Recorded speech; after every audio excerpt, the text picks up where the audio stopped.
Bismillahirrahmanirrahim.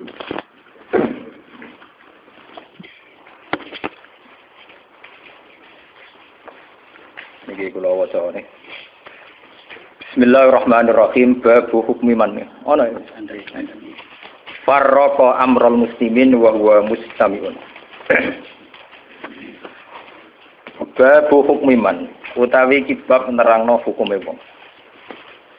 Farraqa kang misah-misah sapa man, kang napa nggih. Mencerai-berikan to kang misah-misah sapa man amral muslimin. Ing urusane wong Islam kabeh utawa napa kemaslahatane wong Islam. Wa wa ta amrul muslimin mustami'un niku lagi kumpul, lagi sepakat, lagi bersatu. Haddatsani Abu Bakar bin Nafi' Muhammad bin Bashar qala Ibnu Nafi' haddatsana Gundar wa qala Ibnu Bashar haddatsana Muhammad bin Ja'far haddatsana Syu'bah an Ziyad bin Ilaqah qala sami'tu Arfajah qala sami'tu Rasulullah sallallahu alaihi wasallam yaqul innahu satakunu hanatun wa hanatun faman arada ayufarriqa amra hadzal jamaah wa hiya jami'un fadribuhu bisafka inan mangkana. Innahu sak temne kelakuan satakunu bakal ana apa hanatun apa prahara utawa fitnah prahara ngono maca makna apa hanatun apa prahara. Hanatu artinya syururun mutatabi'atun satu kejelekan sing bertuli-tuli bertubi-tubi wa hanatun lan prahara. Faman mongko te sapane wong aro dayu ngersakno sapa man ngarepno sapa man ayu farriqa yen to misa-misa sapa man amro hadil umat ing perkarane utawa urusane ikilah umat wa ya hale utawi hadil umat ku jami'un iku lagi sepakat lagi kumpul fadribu bisaf mongko mukula sira kabeh ku ing man bisaf kelawan pedang kelawan apa nggih kekerasan utawi kelawan pedang kainan makana kainan iku anane sapa wae kainan iku sapa wae man tegese sapa wae kana tinemu sapa man soe kainan mangkana iku ya siapa saja.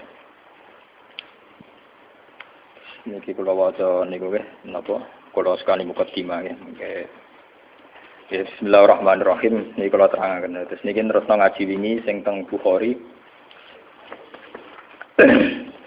Ngaji ini untuk konteks ini bersifat tertutup. Jadi yang tidak ikut ngaji mboten usah kalaupun dengarkan rekamannya harus dipandu ya karena ini sensitif. Ini sensitif. Hadis fitnah itu dimulai dari tragedi-tragedi yang akan dialami umat Islam. Terus di akhir hayatnya Nabi itu sering ngendikan bahwa urusan kalian yang akan datang itu yu'radu aliyah, semuanya pernah ditampilkan kepada saya. Termasuk tragedi-tragedi kemanusiaan yang akan dialami umat ini. Itu di akhir-akhir hayat Nabi sering ngendikan bahwa saya sebagai Nabi, sebagai Rasul, yu'radu aliyah amrukum, termasuk semua dipintaskan ke saya, ditampilkan ke saya. Jadi sehingga Nabi melihat umat akan mengalami apa itu ya kayak melihat video, melihat TV. Termasuk tragedi KBBT Said Husain. Nah, ketika itu sudah menjadi keputusan Tuhan, keputusan Allah, Nabi itu hanya bisa memandu secara syariah. Tapi Nabi tidak bisa merubah itu sebagai takdir.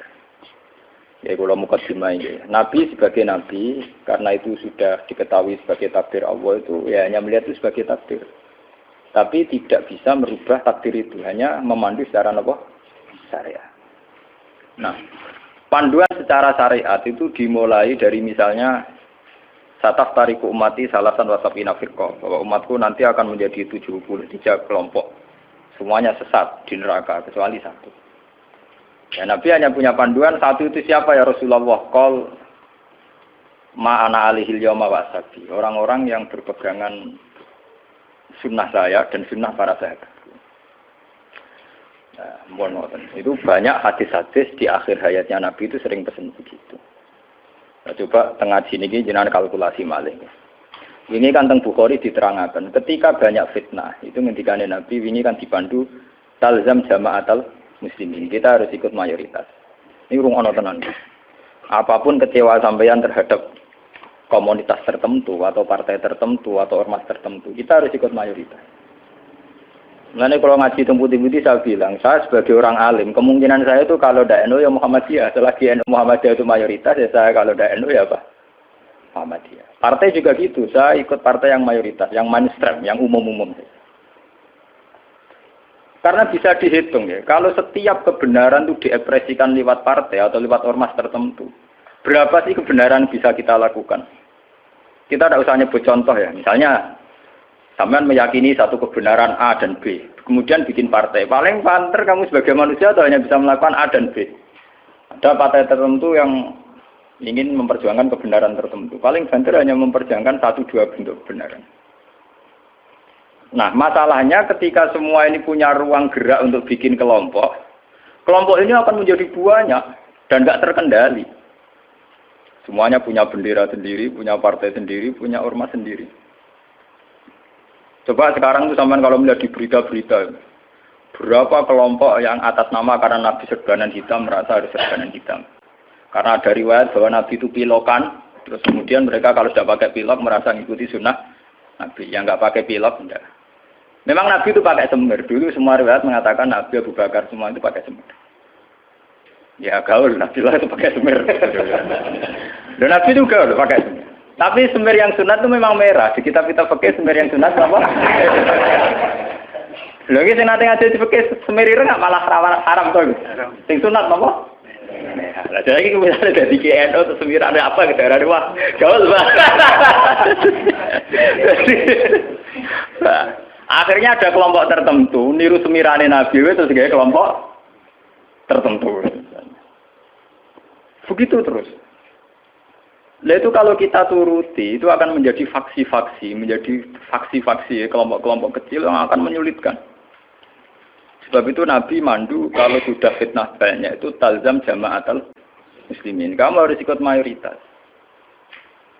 Coba sekarang misalnya menyangkut Jumatan saja. Berapa masjid yang mengharamkan dipakai kelompok lain?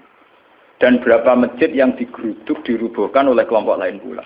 Hanya karena satu keyakinan kebenaran kemudian diekspresikan dalam bentuk ibadah. Misalnya masjidnya A beda dengan B. B dengan apa? C. Itu kalau dituruti tidak ada selesainya. Nah itu Nabi berpesan, kalau ada kelompok Islam yang sedang solid, kok ada yang ingin memecah, itu boleh diperangi. Fadribu bisab itu boleh dilawan. Bahkan harus dilawan dengan kekerasan. Kalau harus dengan kekerasan, ya boleh pakai kekerasan. Lalu itu kenapa Nabi se-ekstrim itu sampai menghentikan fadribu bisab? Orang itu harus dilawan dengan kekerasan. Ya tentu kalau kekerasan itu harus menjadi alternatif terakhir. Tapi yang jelas harus dilawan ya. Dalam teori modern ya harus dilawan. Tidak harus dengan pedang, harus dilawan. Kita punya sejarah dulu ya. Kayak dulu ketika mainstream Islam di Indonesia itu mengikuti pola NU atau Muhammadiyah. Dulu kita punya LDII. Punya Darul Islam yang dipimpin Kartosuwiryo. Kebetulan tetangga saya dulu orang Rembang, orang Sulang, daerah saya.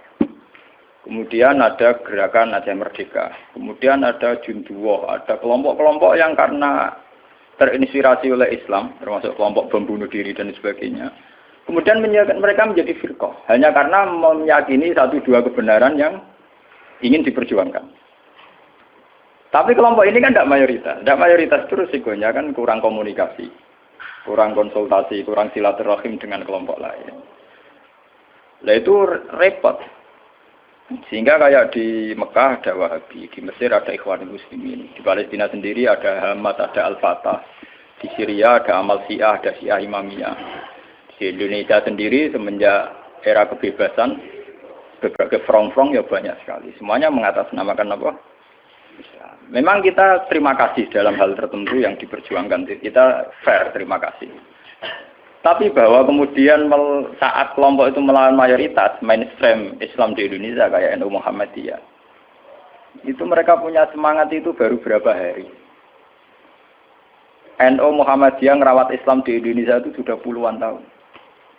Mereka merawat Islam dengan semangat baru beberapa hari. Mungkin bapak mereka belum sholat karena mereka kuliah, ngerti berita tentang Israel atau ngerti berita tentang kemungkaran, kemudian menjadi ekstrim. Jadi cara bahasa kasarnya berapa hari mereka mengenal Islam. Sudah hanya 1-2 kebenaran yang diperjuangkan, mereka anti sama kebenaran sudah jalan lama, yaitu kebenaran yang ditanamkan leluhur kita. Mulai ngajari anak-anak caranya sholat, caranya baca doa iftitah, caranya cuma Nina caranya sesuci dari najis. Nah, tapi kelompok-kelompok yang istiqomah ngajar ini kan tidak menjadi populer karena ada demo pakai bendera besar-besar. Kelompok apa? Tapi yang demo-demo pakai bendera-bendera besar, apa betul mereka ngurus Islam secara harian? Ngurus caranya orang sholat, caranya orang ngilangi najis. Kiai NU ku keselera karuan, orang non najis mulai mukhafafah mughalladah mutawat. Ditok angkono do ribet ge gendera demo.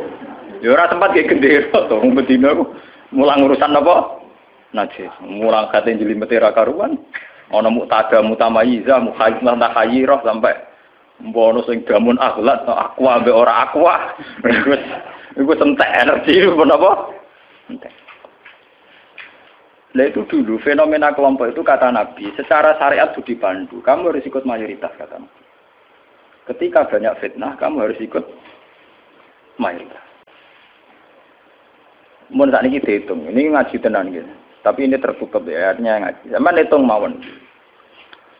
Kalau partai-partai atau ormas banyak itu kita turuti atas nama ideologi tertentu atau atas nama visi tertentu. Oke lah, atas nama visi tertentu orang sah bikin partai, bikin ormas. Tapi mereka secara realistis karena minoritas, itu apa sih yang bisa diperbuat dari kelompok minoritas? Sudah gitu, secara teori modern kalau dia ada jabat namanya oposisi. Sudah oposisi gaji duit cilik. Paham ya? Oposisi gaji duit napa? Cilik. Ngurusi vaksinnya dhewe kebingungan, urung ngadepi sebuah negara. Itu mendingan umat Islam itu ikut mayoritas, yaitu bagian dari negara. Sehingga peralatan negara dengan sendirinya juga peralatan Islam. Sampeyan saiki hitung ya. Kalau nate ngaji bolak-balik kula hitung, niki rungokno tenan hitung dipenggalih. Kalau umat Islam itu ikut umumnya orang, ada yang jadi tentara, yang jadi polisi, yang jadi pedagang, ada yang jadi pengusaha, ada yang jadi miskin, itu rasa didadekno dadi.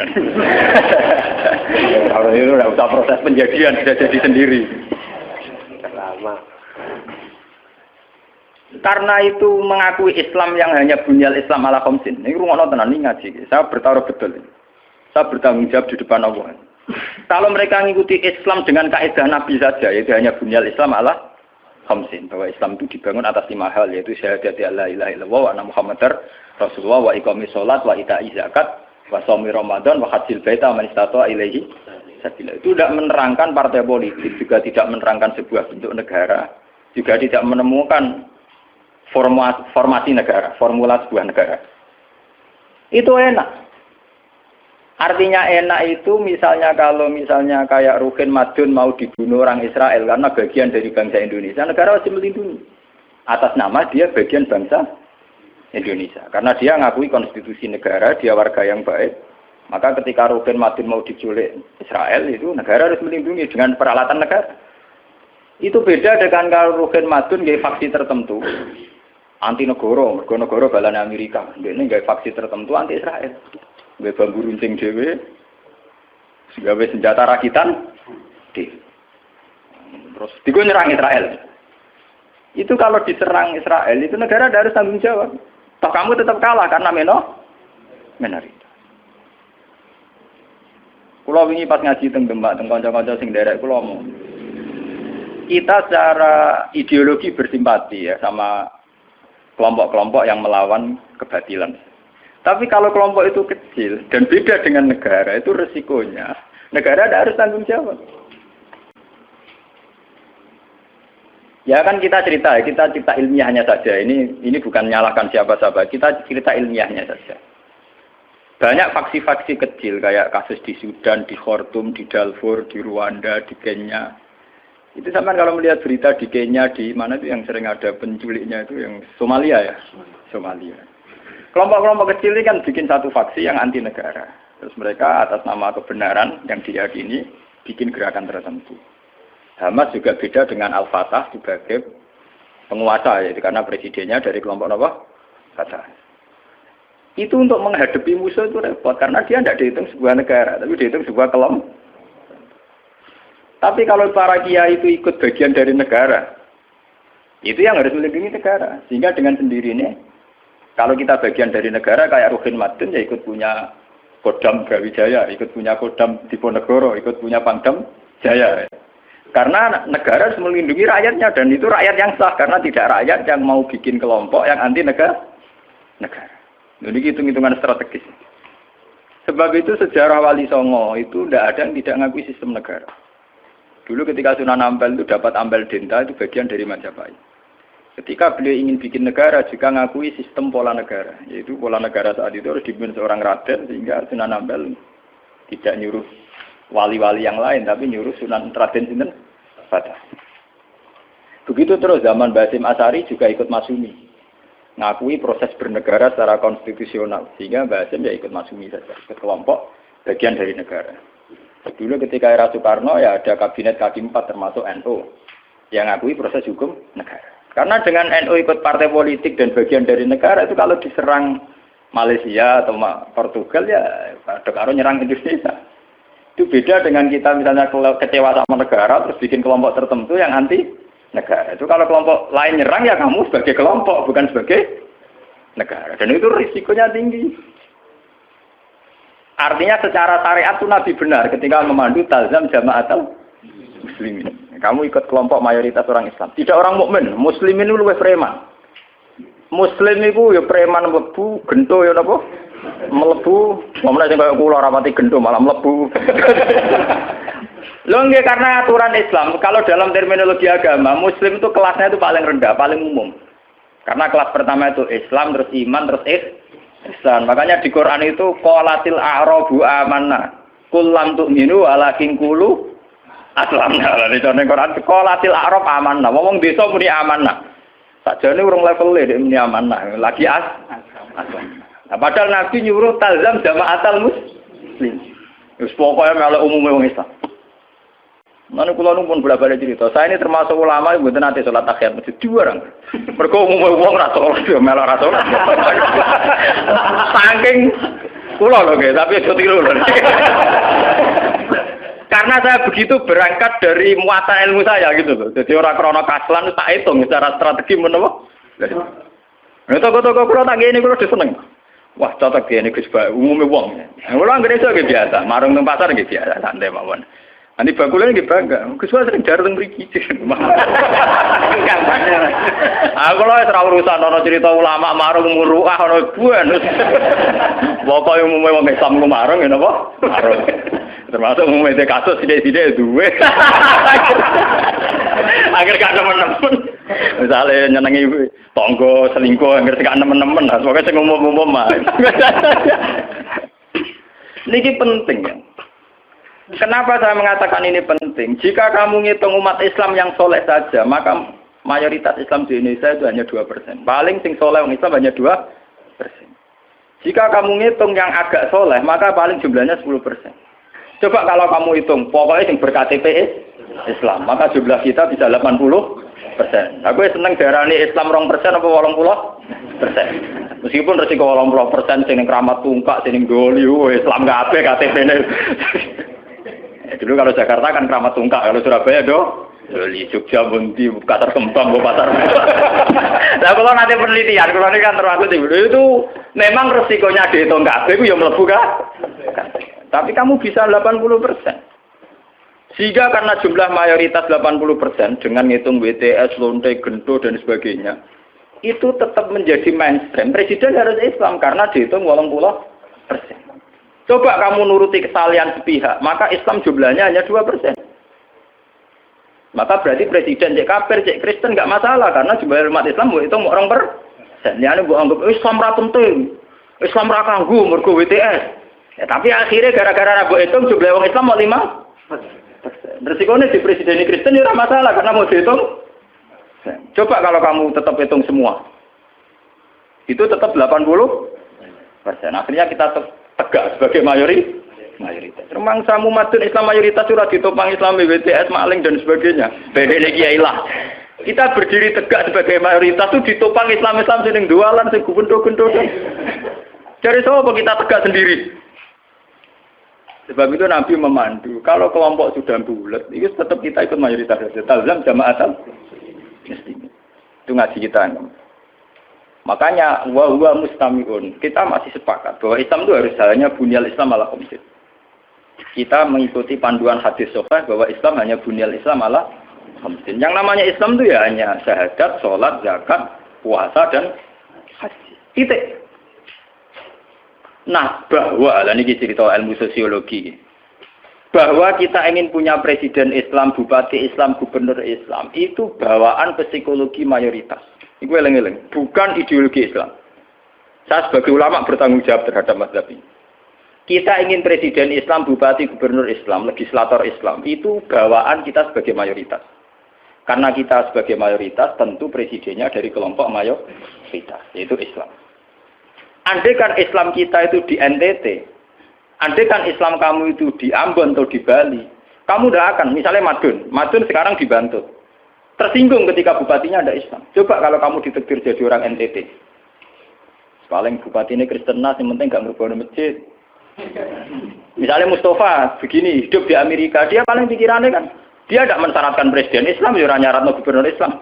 Yang penting nggak ngusir wong Islam. Tapi saat dia bantul karena mayoritas, dia mensyaratkan bupatinya. Itu bukti bahwa keinginan kita punya bupati gubernur Islam itu bawaan psikologi mayoritas, bukan bawaan ideologi Islam. Kalau Islam ya hanya bunyal Islam ala khamsin. Bangunan Islam ya hanya 5 itu. Bangunan iman ya hanya 6 itu. Paham ya? Nah, Kak, sama nggak usah teruskan. Kalau gitu partai politik Islam penting dan itu sensitif. Nah, takut kamu sensitif. Aku balik ngaji ini sensitif. Senengannya kok takut sing sensitif. Takut sing umum mau. Misalnya takut sing umum. Lah penake piye ke wong Islam? Ya di duwe uraan sithik-sithik, nak dosa di sepuro pangeran. Wong di duwe ora dosa to, Gun. Tapi mboten di sepuro pangeran. Tapi ini ngaji, ini penting ngaji. Jadi ngaji yang kemarin kan jelas ya, ketika banyak fitnah, banyak tragedi, pesannya Nabi napa talzam jamaatan. Itu dalam sebuah hadis ada yang lebih ekstrim lagi. Nabi ngendikan waman sadda finnar. Siapa yang ingin bikin kelompok sendiri, merasa benar sendiri, maka waman sadda finnar. Dia akan masuk neraka. Itu artinya pentingnya sebuah mayoritas. Karena mayoritas ini penting, kita akan ikut sesuai umumnya orang. Karena warahmati wasiat kullasya. Kalau kita ngaji secara tasawuf, ya warahmati wasiat kullasya. Kulo sering ngaji teng santri-santri. Kulo ada sing ngaji kulo nganti nangis. Kulo ceritani. Kulo niku ulama. Kulo sering numpak mobil pribadi, sering ngebis gitu. Ketemu preman sering kulo sering lunga dhewean. Tak ceritani. Kita ini sebagai mukmin kan meyakini warahmati wasiat kullasya. Rahmatnya Allah itu ada di mana-mana dan lewat siapa saja. Kalau kita misalnya jadi kiai, wah sementing ngurusi santri. Sekali lunga dhewean kecelakaan. Wong sing ning dalan-dalan rata-rata wong fasik. Sing sering memberi pertolongan dini nek ana kecelakaan ning dalan-dalan ya wong ning dalan-dalan. Ora ngarah Pak Kiai. Ya ora ngarah wong pati soleh tenanan. Tapi ternyata Allah membuat orang di jalan-jalan hikmahnya banyak. Mereka adalah orang-orang yang sering melakukan pertolongan dini saat ada kecelakaan.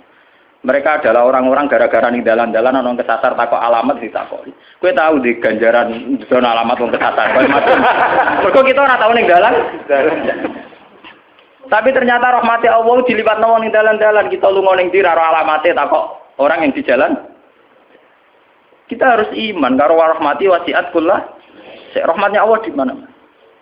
Nanti kalau ulama lagi biasa tentang terminal, ketemu macam-macam gitu biasa. Cara pulau gitu biasa, tak mau coba rahmati wasiat apa? Kalau biasa lah. Ya, artinya ya kita harus iman. Dan saat kita meyakini mayoritas bahwa rahmatnya Allah Taala itu mayoritas, Islam juga mayoritas, kita merasa saat di pondok ya kumpul wong Islam, saat di terminal kumpul wong Islam, ninggalan kumpul wong Islam. Coba kalau kamu pakai eksklusif. Terminal gitu cabur itu fasek kabeh. Baru ngono butuh ngising itu WC wong fasek wong bayar. Mbok dalili, nulung wong kok bayar fasek. Nah, kowe malah ra iso ngising kan. Fasek ka Allah, penting nyediakno WC kena bengi. Di bang soleh ra di fasilitas. Fasek ka Allah. Jadi contoh-contoh betapa eksklusisme, satu perasaan eksklusif itu menyesatkan. Allah sendiri terbuka rahmati wasiat kullas. Lah kulasa ini lebih dekat mayoritas apa minoritas? Lebih dekat teori apa? Mayoritas. Nah, makanya saat ini kita ngaji nih, ya, bahwa panduan Nabi untuk mengikuti mayoritas itu secara syariat memang sudah benar. Dan setelah teori rasional teknis juga sudah benar. Cuma kan saya harus menyampaikan ini lewat ngaji, bahwa ini bukan akal-akalannya Gus Bah. Memang ada di kitab yang diyakini sahih, yaitu ini kitab Muslim. Muslim itu 2 kitab yang satu paket dengan Bukhari napa? Muslim. 2 kitab yang diyakini sahih setelah Kitabullah. Ya, dalam keyakinan mayoritas orang Islam setelah Kitabullah adalah kitab Bukhari napa? Muslim. Dan lewat kitab sahih ini sampean tahu bahwa panduan mengikuti mayoritas adalah panduannya Nabi. Paham ya? Panduannya sinten? Nabi. Mulane iki ngalim-ngalim Jawa juara bejoban. Umume wong nganggo hem nganggo hem. Ini biasa umum wong. Karena mereka tahu betul pentingnya mayoritas, pentingnya tradisi mayoritas. Mereka jarang orang-orang alim memaksakan jubahan, maksudnya paling kadang-kadang pas Jumatan ben macam, tapi ini kemauan ya wong tertentu jubarang semua alim. Nah rapati alim kata, tapi nak jubarang pun apa terus. Mau alim-alim kaliber mesti biasa-biasa wae. Panas. Ada terkuya tenan. Sing umum-umum mawon. Mohon ora terusaken saniki. Lah ketika kebenaran itu ternyata tidak sesuai dengan perilaku pejabat atau perilaku sebuah pemerintahan itu kayak apa? Nah ini terus babu wujubil ingkar alal umara fima yukhalifu syar'a wa tarki qitalihim ma sallallahu wa nahwi dzalik. Ini panduan bagaimana ketika kebenaran itu benturan dengan pejabat-pejabat yang korup, yang salah, dengan hukum-hukum pemerintahan yang salah itu gimana? Ini langsung kalau baca hadisnya. Bahwa saat demikian kita wajib ingkar tapi tidak harus perang. Kalau waca. Haddatsana Haddad bin Khalid, haddatsana Hammam bin Yahya, haddatsana Qatadah anil Hasan, Ad-Dubbah bin Mihsan, an Ummi Salamah, anna Rasulullah sallallahu alaihi wasallam. Saat aku nu umara fata'rifu wa tungkirun. Faman arafa bari'a wa man angkara salima. Walakin man radiya wa taba'a. Qalu afala nuqatiluhum qala la ma sallallahu. Ini panduan saat kita sebagai orang soleh ngadepi pejabat-pejabat yang nakal misalnya. Saat aku nu bakal ana sapa umara, pira-pira pemimpin, pira-pira amir, pira-pira pemimpin. Pemimpin ini iso pejabat, iso pemimpin kultural, pemimpin ormas, wae pemimpin umara jamu amir. Fatarifuna mongko kenal sira kabeh tapi watung kiruna lan ingkar sira kabeh. Kowe iso kenal tapi ya ingkar karena ya mungkin perilakune sing enggak bener. Faman arafa bari. Faman mongko te sapane wong arafa gelem kenal sapa man bari ya mongko bebas sapa man.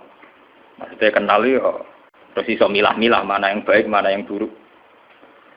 Waman te sapane wong angkara iku ingkar sapa man, salima mongko slamet sapa man.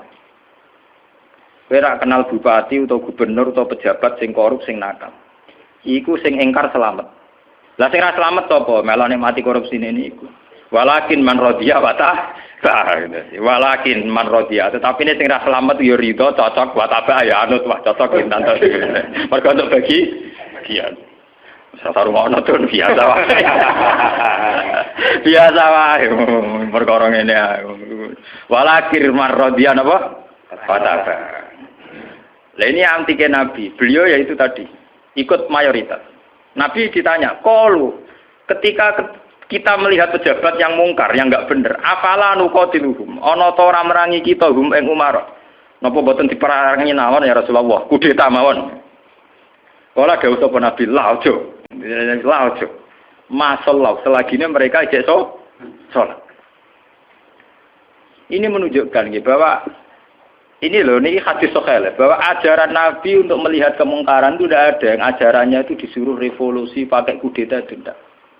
Afala nuqatiluhum jawab Nabi napa? Lah jangan. Apa tidak kita perangi ya Rasulullah? Jawab Nabi napa? Jangan. Tapi antike Nabi itu hanya punya syarat satu, lama sholat, selagi pejabat-pejabat itu masih sholat. Ini ngaji kelas tinggi, amun salah paham. Kenapa Nabi hanya minta syarat satu sholat? Bagi seorang Nabi, selagi dunia ini masih ada orang sujud kepada Allah, masih menjaga konstitusi agama yang berupa sholat, yang disembah masih Allah, itu masih normal. Mungkin pejabat itu punya kesalahan, dia korupsi, dia menggencet rakyat, dia apa. Tapi selagi dia sholat, kata Nabi itu tidak boleh revolusi. Lah itu kan menjadi misteri. Apa kira-kira alasannya Nabi kok hanya bersyarat lama sholat selagi masih sholat? Kemungkinannya dua. Kemungkinan secara teori ulama lagi. Secara teori ulama, kalau ulang lagi, ini sudah di luar teori sosiologi, teori demokrasi masalahnya. Ini harus pakai teori ulama. Kalau teori demokrasi kan kalau mayoritas protes dan sah secara pemilu ya sah dia jabat, yang minoritas menjadi oposisi. Kalau dalam teori demokrasi kan gitu.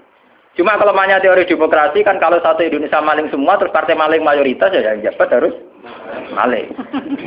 Makanya kalau ingin BTS itu supaya legal, Indonesia jadi BTS bikin partai lonte itu kalau menang ya jabat. Karena yang dipakai demokrasi adalah suara terbanyak. Loh iya, terus resikonya demokrasi kan suara terbanyak harus dilegalkan mimpin kan. Kalau terbanyak gendut semua ya harus. Makanya preman kemarin kalah sama jenderal kan dia kurang solid, dia harusnya orang jadi preman dulu semua. Bikin partai preman kalau mayoritas ya harus jabat. Nah ini saya bicara tentang teori ulama. Kenapa Nabi mensyaratkan jangan kamu revolusi, jangan kamu kudeta selagi mereka masih sholat. Bagi seorang nabi, bagi seorang ulama, bagi seorang wali, selagi makhluk yang di dunia ini masih bertautan dengan langit, bertautan dengan Allah, berhubungan dengan Tuhan, itu masih dianggap normal. Masih dianggap apa? Normal. Bukan benar loh ya, normal. Karena ya wa ma khalaqtul jinna wal insa illa liya'budun. Makanya caranya harus sholat. Karena masih normal. Artinya seorang nabi itu tidak jagal-jagal amat ketika seorang yang nakal itu masih sholat. Seorang yang zina masih sholat. Karena masih sholat itu artinya masih ngaku eksistensi Tuhan. Artinya dia masih ngaku eksistensi apa? Tuhan. Kalau sudah fasik tidak sholat itu sudah tidak ngaku eksistensi Tuhan. Dia bisa kecelok komunis atau ateis atau apa saja. Lebih parah lagi. Itu kenapa sirinya, kenapa dosa syirik begitu tidak diampuni. Dianggap dosa terbesar. Karena memungkiri eksistensi apa? Tuhan. Selagi orang masih sholat itu ngaku eksistensi Tuhan. Ya zaman saya ingin pikir ya. Nah, tapi korupsi kan menyengsarakan rakyat. Korupsi itu menyengsarakan rakyat dalam konteks rakyat yang nggak punya ketahanan. Karena misalnya APBD dikorupsi bupati sehingga tidak ada pembangunan Bantul atau Sleman atau negara mana saja. Paling banter sarana umum yang terbengkalai. Tapi masyarakat yang punya ketahanan hidup secara baik, dia punya pertanian yang baik, punya perdagangan yang baik. Itu pejabat korupsi hanya dia dosa saja dengan Tuhan karena rakyatnya punya ketahanan sendiri. Makanya Nabi berpesan semua kesalahan itu dimulai dari masyarakat tidak punya ketahanan. Alaikum anfusakum la yadurrukum man dhalla idza tadid. Kalau kita sudah miskin, pejabatnya korup, kita tambah miskin karena kita kayanya menggantung kebijakan negara, misalnya lewat BLT, lewat sarana umum, lewat pekerjaan massal. Tapi kalau kita sudah kaya, pejabat korupsi itu hanya salahnya dia dengan negara, tidak punya akibat ke kita karena kita sudah kuat. Jadi ya pejabat korupsi salah, sampai dengan salah. Tapi jangan katakan bahwa korupsi sumber segala bencana, enggak. Sumber segala bencana adalah saat individu cara hidup tidak sehat, cara berekonomi tidak sehat. Ingat itu, dalam aturan Islam kullukum ra'in, bahwa kalian pemimpin pada diri sendiri. Saat diri sendiri kita tidak kuat, dengan kesalahan orang lain kita rentan. Bahkan saat tanpa dimiskinkan, kita sudah miskin. Kata siapa kalau pemiskinan negara ini karena salahnya Orde Baru? Madun ra usah ana sing miskin, miskin dhewe. Rugen ra usah ana sing miskin, miskin. Idam Samawi ra usah dolim ning Rugen wis kere. Berarti kekerean ini itu bukan kesalahan kebijakan pemerintah. Kesalahan SDM kita kan. Memang pemerintah ikut memperparah pejabat, tapi jangan katakan begitu. Wis kali-kali nyalahkan awam dhewe. Kita ini tanpa dimiskinkan orang sudah tanpa didolimi orang sudah terdolimi oleh perilaku kita sendiri, oleh pilihan hidup kita sendiri. Yang orang salah sing melarat kok melarat. Nanti dari kaca kula, wah aku bar mergawe modal sak mungkin bangkrut, kowe bangkrut bar modal, aku sedurunge bangkrut. Kere ku wis bawaan. Wah, kere lateng. Nih. Artinya kira-kira kita ini adikan pejabatnya wis hasil itu ya tetap kere. Jadi Bupati Bantul, Cek Sleman, Cek Dia, itu orang korupsi lah, yang kere tetap kere. Itu repot, tapi nyala sopo. Tunggale sistem pendidikan nasional dirubah nganti ngelu mendiknas ya. Wong dasare SDM rendah atau sinau tetep bento. Sebelum ada paket-paket UNAS ya wis do bento. Bentone ora salah pemerintah, ora gelem belajar. Apa susah ae sih ora usah sekolah belajar dhewe maca-maca buku tak apa. Jadi kita ini kan bodoh sedurunge dibodokno, melarat sedurunge dimelarat. Makanya Nabi itu tidak begitu fanatik dengan aturan-aturan sosial. Nabi sebagai Nabi hanya punya pesan lama sholat, selagi masih sholat. Selagi di alam raya ini masih ada orang yang mentautkan, yang mengkaitkan hubungan hidup di dunia ini dengan Allah, dengan Tuhan itu masih normal. Oleh Nabi dianggap masih normal. Jika Nabi kalau nyurati raja-raja ya kamu masuk Islam. Setelah Islam kamu selamat. Itu Nabi tidak ada syarat bahwa kamu harus menjadi rakyat saya, pengikut saya itu enggak. Karena ya seorang Nabi itu hanya butuh supaya dia manusia di alam raya ini punya tautan, punya hubungan dengan hukum Tuhan. Makanya Nabi ngendikan lama sholat, selagi masih sholat. Itu kemungkinan pertama. Kemungkinan kedua, Nabi masih berharap dengan sholat itu, kalaupun dia nakal, tidak nakal-nakal lama. Tidak mungkin seorang yang sholat istiqomah, kemudian nakalnya nakal-nakal amat. Karena tidak mungkin dengan kekuatan sholat itu kemudian menjadikan perzinaan menjadi kebutuhan. Menjadikan minum menjadi kebutuhan. Paling aksiden. Kelebihannya orang sholat, kalaupun dia zina itu aksiden. Gak kuat ngempet, kecelakaan. Apa nyabu, gak kuat ngempet, kecelakaan. Dia tidak akan menjadikan kecelakaan atau kesalahan kayak zina minum sebagai kebutuhan. Itu beda dengan orang yang tidak beragama. Bisa menjadikan fisik kebutuhan, minum kebutuhan, nyabu kebutuhan. Kelebihannya agama adalah sebuah kesalahan itu hanya aksiden, kecelakaan, kepleset. Mulanya dalam bahasa tasawuf darani kepleset. Dia berkomitmen anti zina cuma karena sebagai manusia tahu kepleset zina. Dia anti narkoba, kepleset narkoba. Dia tetap anti kemungkaran sebagai manusia kepleset di kemungkaran. Itu beda dengan saat kita ateis atau komunis. Kita dari awal tidak percaya surga neraka, tidak percaya Tuhan, tidak percaya sanksi. Maka semua kesalahan ini ada salah, tidak ada benar. Nah, itu tidak normal. Cara Nabi kalau kondisi sudah gitu itu sangat tidak normal. Paham ya? Makanya harus dibedakan kesalahan yang menjadi kebutuhan dengan kesalahan menjadi aksiden, hanya kecelakaan. Ya kayak Rokan sebagai sufi ya bukan merem, tapi sebagai uang ya kadang kecelakaan dulu orang ayu. Tapi dia yakin itu dosa, yakin dan ya istighfar. Itu kelebihannya agama kan gitu. Orang ya di ruang salah tapi balik meneh, salah balik meneh. Makanya bahasanya orang agama itu kan munib, orang yang mudah kembali. Ya karena kesasar barang mulai meneh. Jadinya munib, rojak. Agama itu ya syaratnya kan gampang kok munib, ya mudah kembali. Bar kesasar sithik balik meneh, kesasar meneh balik meneh. Lah sing repot nak ucul tenan ya. Ora mun parah dah niku. Makanya Nabi hanya punya syarat sholat. Maksudnya sholat ya itu terus sekarang saya buka lagi kemungkinan ketiga. Sholat di situ itu bisa bahasa secara personernya menyebut satu bentuk, ya bentuk sholat. Ada mungkin artinya itu institusi ibadah. Napa institusi napa? Ibadah. Selagi mereka masih membolehkan orang sholat atau selagi institusi agama itu masih boleh jalan. Karena kita hidup di negara macam-macam. Kalau di Indonesia presiden tidak sholat itu jelek. Coba kalau sampean warga Singapura atau sampean ditegur menjadi warga Thailand. Tentu kita sebagai muslim dipatani di Thailand hanya bersyarat yang penting pemerintahan tidak memberangus masjid. Yang penting pemerintahan tidak mengganggu aktivitas masjid. Makanya masalah saja artinya selagi tidak menghalangi institusi agama yang bernama sholat. Bisa saja pejabatnya itu tidak sholat. Kayak kita misalnya ditegur dari warga Thailand atau kita warga Singapura. Mungkin PM-PM-nya tidak sholat, pejabatnya tidak sholat. Tapi masalah bagi kita saat tidak sholat melarang orang sholat. Dan tidak menjadi masalah kita saat mereka ada sholat, tapi tidak melarang institusi sholat. Paham ya? Artinya selagi masih tidak menghalang-halangi institusi agama yang bernama sholat, itu kita tidak usah revolusi. Kecuali kalau sudah menghalang-halangi sholat. Makanya di Quran diterangkan, masalah perang itu harus kita lakukan. Ketika ada lagu dimat suami wa biya'u wa sholawatu wa masajidu yudkaru fiha smuwahi kasir. Itu hebatnya Quran. Jadi dari awal Quran itu ingin sekali nggak ada perang. Kecuali kalau simbol-simbol agama dihalang-halangi, dihanguskan. Makanya di Quran nonton ayat walau la dafu hinna sabadhum bi ba'dil lahud dimat suami'u wa biya'u wa sholawatu wa mata jita yuskaru fi hasmu wa katsira wa la yansuruna wa hum Oke, ada perang. Kalau simbol-simbol agama, institusi agama sudah dilanggar. Yaitu misalnya masjid tidak boleh berdiri. Orang tidak boleh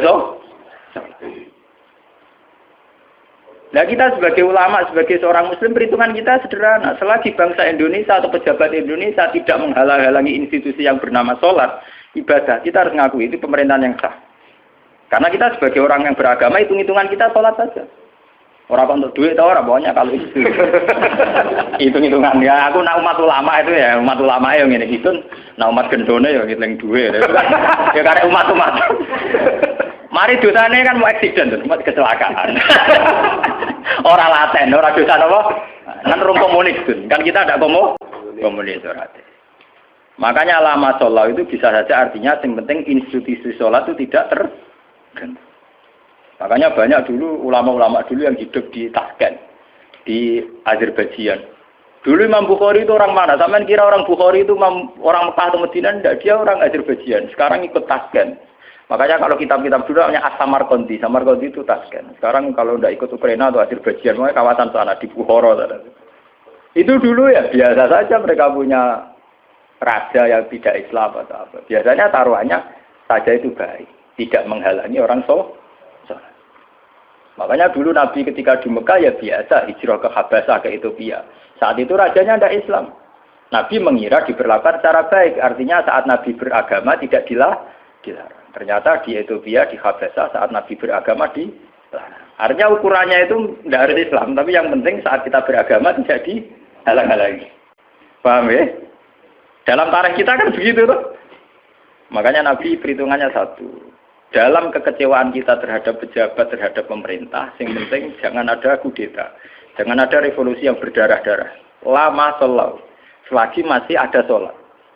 Makanya kemungkinannya itu kalau dalam konteks Indonesia pejabatnya sholat. Kalau dalam konteks non-Islam, yang penting pemerintahnya tidak menghalang-halangi orang sholat. Misalnya kayak di Amerika, di Eropa itu kan masih banyak yang baik. Itu masjid tetap boleh berdiri, aktivitas Islam boleh. Itu masih normal ya. Dalam pandangan Nabi begitu itu masih apa? Normal. Nah, lewat ngaji ini biar jenengan tahu betul bahwa sebetulnya kita sudah punya panduan politik. Ya panduan politik, panduan sosial itu kita sudah punya dari Nabi. Ya masalahnya roh tak orang menurut dan roh kitabe tak orang. Lalu tak ulang, mulanya tak ulang. Maksudnya pentingnya ngaji ini biarnya kita tahu. Sebenarnya panduan-panduan itu sudah ada. Lah bodohmu rung dibodohno wis bodoh lha iku malah perkara. Melarat dene dimlaratno wis napa? Mbok melarat ngenteni dimlaratno wong. Jadi keren. Mau aku buang perut mari dhuwitku dibodoni wong keren. Sawangane melarate ngenteni dibodoni wong. Aja sampe ora tau ana sing bodoni wis melarat. Lha parah. Ora tau dibodoni ya ora tau bisnis kok wis melarat. Subhanallah. Melarat sing apik to. Ngenteni dibodoni wah, misalnya jadi kiai yang ngono, di rival politik dijatuhno lagi jatuh keren. Jatuhnya ngendani dijatuh. Orang sing jatuh tau wis blesek.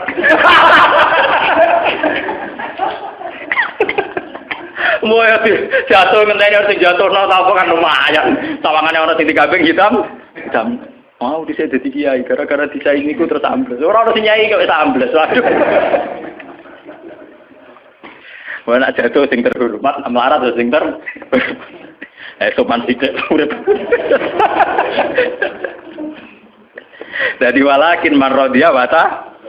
Qalu padha matur sapa sahabat afala nuqatiluhum ana ta ora merangi kita hum ing Umar. Jawabe Nabi qala la gak usah revolusi, gak usah perang sallallahu alaihi salat aja. Al-Fatihah.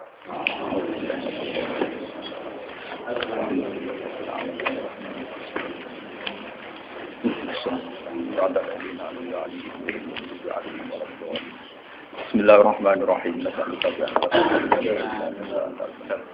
Ya badi as-samawati wal ardi ya hayyu ya qayyum ya dzal jalali. Anna nahnu wa talabatuna wa dzurriyyatuna rasulaka Muhammad dan rasulullah sallallahu alaihim ayatika yu'allimuhumul kitaba wal hikmata wa yuzakkihim kanta wa wa rasulan kana bil mu'minina raufur rahim wa rasulan kana rahmatan lil alamin wa nuran wa hudan wa rahmah ilahana sholli alaihi wa ala alihi sayyidina Ibrahim wa barik ala sayyidina Muhammad wa ali Muhammad wa barik ala sayyidina Ibrahim wa ali alamin innaka Hamidum Majid.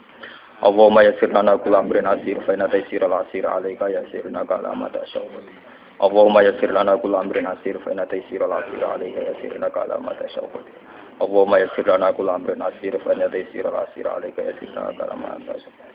Rabbi zidna ilma rabbi zidna ilma rabbi zidna ilma rusukna fahman ilahana anta qayyumus samawati wal ardi anta waliyuna fatirus samawati wal ardi ta'afana muslim wa lahibna bisolihin ilahana ya Allah anta somatuna wa antal haqqul mubin wa antas somatu ya Allah faj'alna farina ilaika farina fi ibadika ilaika hatta nakuna ya Allah ibadan laka wa ibadan bika wa ibadan ilaika wa hatta nakuna ya Allah minal farina ilaika firaran ya Allah yuridu ridhoka wa firaran yatlubu maghfirataka wa ma'unaka ilahana anta qayyumus samawati wal ardi fatirus samawati wal ardi wa barik lana ya Allah fi hayatina wa mamatina wa barik ya Allah fi ta'limina wa ta'allumina wa barik fi harakatina wa sakatina hatta ya Allah nakuna mubarakan min intika wa ma'unatan min intika ya fadlan min sububi rahmatika al-faidah as-sabiqah ilahana ya rabbana atina fid dunya hasanah wa fil akhirati hasanah wa qina adzabannar sallallahu alaihi wa sallam Muhammad wa alihi wa sallam subhana rabbika rabbil izzati amma yasifun wa salamun alhamdulillahi rabbil alamin